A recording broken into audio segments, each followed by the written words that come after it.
Hello? Hi, guys. Okay, so who here likes horror?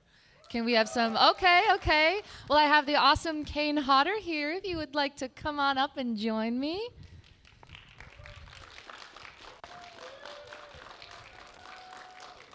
Cool.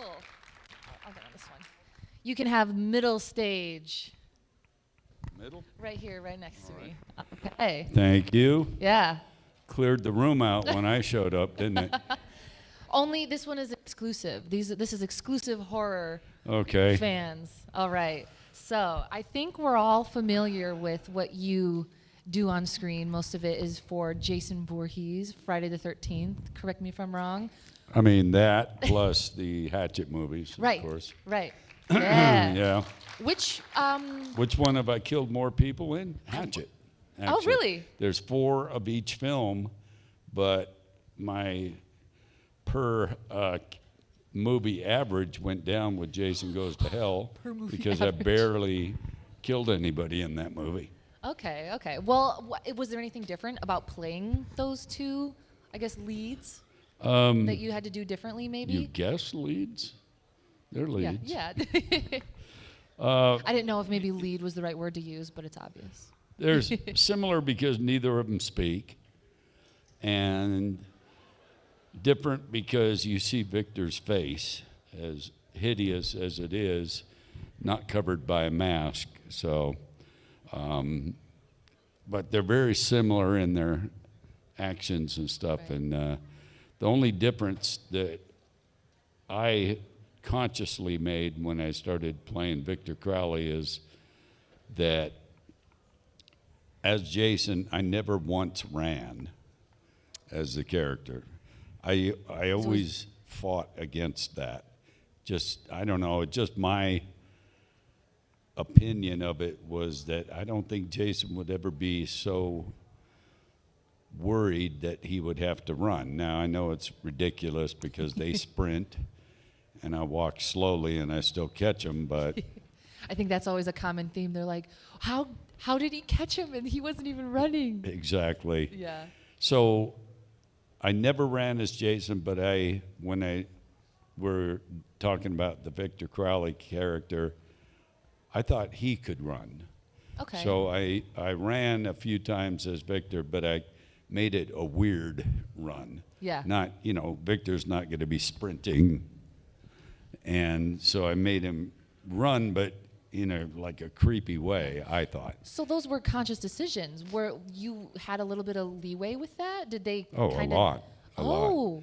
Yeah, Can you- Adam Green was a fan of what I did as Jason, and when he developed the idea and then the scripts and everything, he Okay. thought I was the perfect person to play Victor, and I felt honored because, just because you play one character that people know doesn't mean you'll be able to get a second one. Right. So I feel very fortunate. And by the way, I just had somebody look at a video that I did with Adam Green. And it starts out with a scene from, I guess, the original Halloween movie. Okay. Where Donald Pleasance is walking out of the building with someone, and they're arguing, and they're saying, how did Michael get from here to here, just like I was saying with Jason not running? And he says, what, did he drive a car? And then it cuts away to a driving instructor teaching Michael Myers how to drive. And I was Michael in the little piece. So I technically have played Michael, but it wasn't in a movie, so I don't I love count that it. though. So you have a range of villains. Oh yeah, per se. because Yeah. do you guys know the one shot I did as Freddy? Which one? She got it. Oh yeah. In Jason Goes to Hell, at the end of the movie, Freddy's glove comes out of the ground and grabs a hockey mask and pulls it in so they can set up for Freddy versus Jason. They thought that would be the next movie, which it wasn't, but that was my hand in the Freddy glove Okay. grabbing the okay. mask. Well, that's cool. So that was so your one S Freddy. one shot at Freddy. Leatherface, I stunt doubled R.A. Mihailov in the third movie, Okay. third Texas Chainsaw Massacre. So I did a number of scenes as Leatherface. So what drew you into like slashers? How did you get your first slasher? Would that have been Jason? Not really. It's the Okay. first well-known one. Okay, okay. But the reason I started in that career is, I've been a stuntman for a long, long time. And I did a movie with Rennie Harlan directing Okay. back before anybody knew him. And it was a movie called Prison. And I was doing all the stunts in it, stunt coordinating, and John Beekler was doing the makeup effects. And he came to me one day after I did a high fall out of the cell block. It's all in a prison, obviously.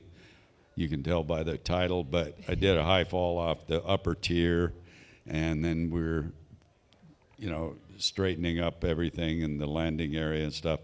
And John Beekler said, hey, there has to be a character toward the end of the movie, and whoever plays the character has to do full body makeup, prosthetics, glued, dentures,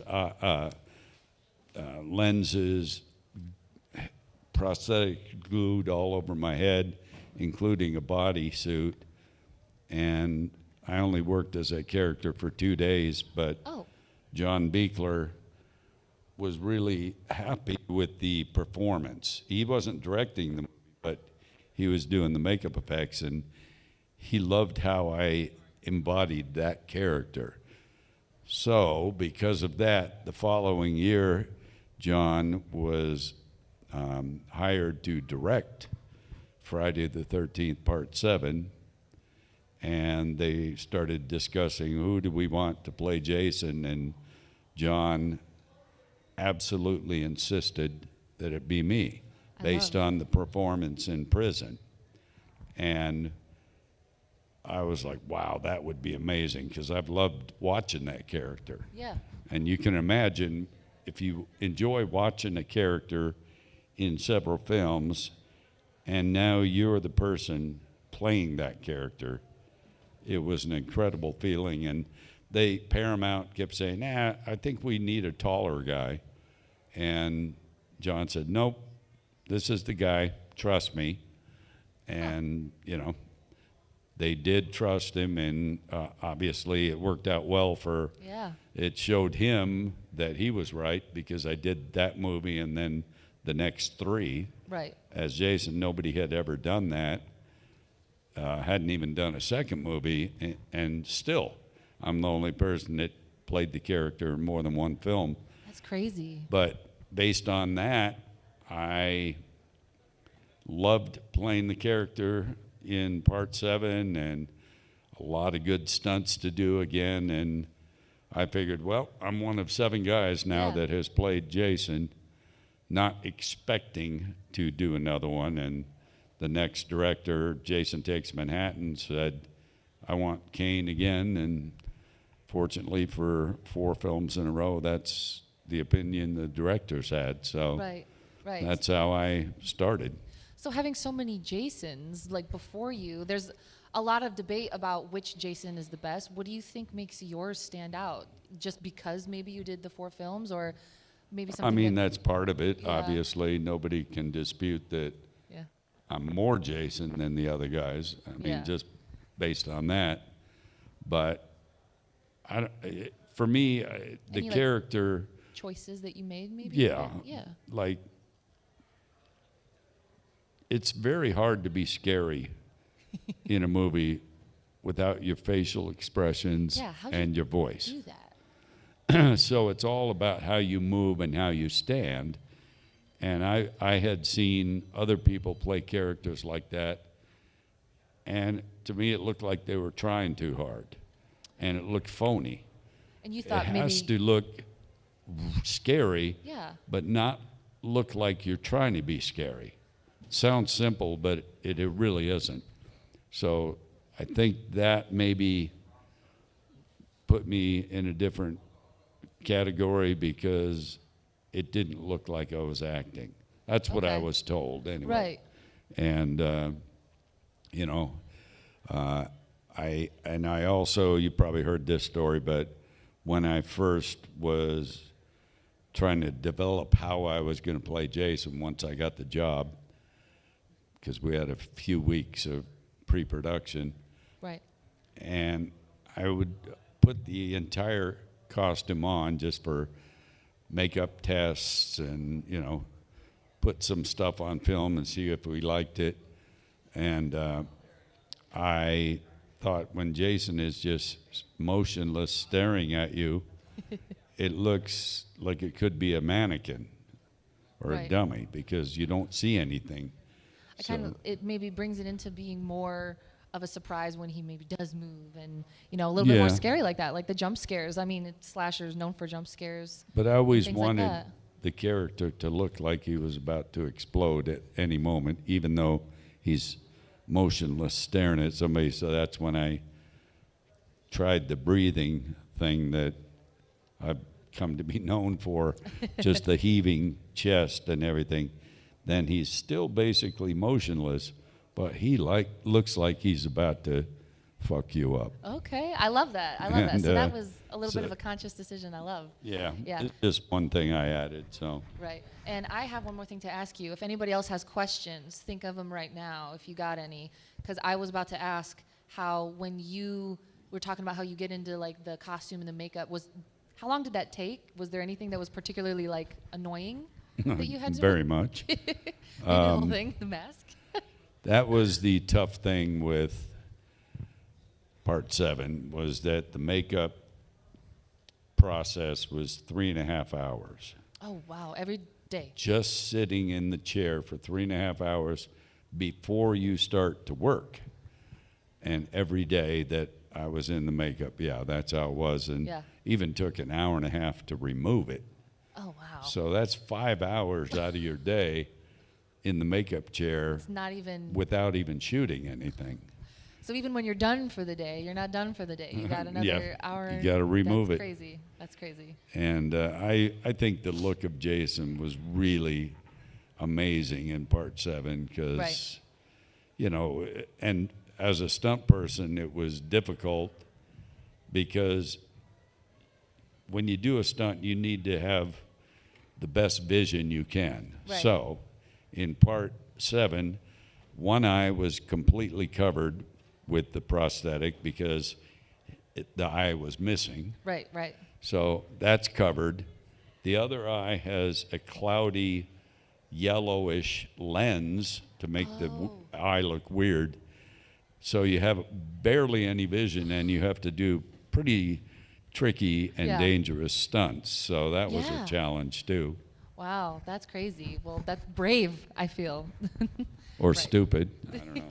Either one. Here you are. You're here. You're still here. Yeah. So if we have any questions for him, everybody. Yep, we got one over here. What's your name and what's your question? My name is Nelly, and I wanted to ask you, what is the part about Jason and what your fans don't know about? Oh. What? Wow. I like that one. About the character or about working as the character? About the character and maybe the whole Friday the 13th, all this atmosphere and vibe. The atmosphere and vibe of Friday the 13th, maybe. Maybe like a behind the scenes type thing. too? Well, within the storyline, there's an interesting thing. Is Ethan in here? No. I don't know. I was telling a guy named Ethan about this, that when we shot Friday the 13th, Part 7 and Part 8, it was Paramount, Right. and they were very secretive that we were even doing the movie because they didn't want it to get leaked and have people talking about it. So, Then expectations get thrust on the movie, maybe. yeah, I don't know really why, but when all of us within the filming crew and cast got our scripts, the front of the script was not called Friday the 13th. They had it under a working title, which in part 7 was Birthday Bash. Oh, And so that if anybody saw the script that wasn't supposed to, they wouldn't know we're doing a Friday the 13th Okay. movie. And the killer within the script was not called Jason either, in case somebody flipped through it and they saw Jason killing people. Okay. Oh, it's a Friday the 13th. yeah. So the killer was named Ethan. Oh, And I wish I still had that script, because the working script that we had, only a small number of people had that script. And I was like, where did Ethan come from? And then I talked to, I think it was Sean Cunningham or someone within his network about the history of that name, and something that was always not common knowledge, but knowledge among people that were the inside circle, is that Jason had a brother when he was a kid named Ethan.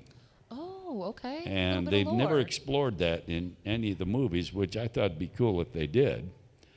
And that's where they took the Ethan name from and put it in the script. But yeah, I think if there's ever a 13th movie, I would think like to it'd see be that. fun to explore that. If- Jason had a brother. That's Yeah. cool. Do you think you'd ever reprise the role for something like that? I would, but That's you know, cool. they seem to be pretty well past me with Oh. Ken Kersinger and Derek playing the character since I have. So Right. Well, I'd advocate for it. I'd watch that one, and I'd be like, Ethan. That's the lore we know. but Do we that's have any other behind the questions? scenes info that Yeah. not many people know. Okay. Well, that's awesome. I love that. Uh, I love that. And oh, you have another question?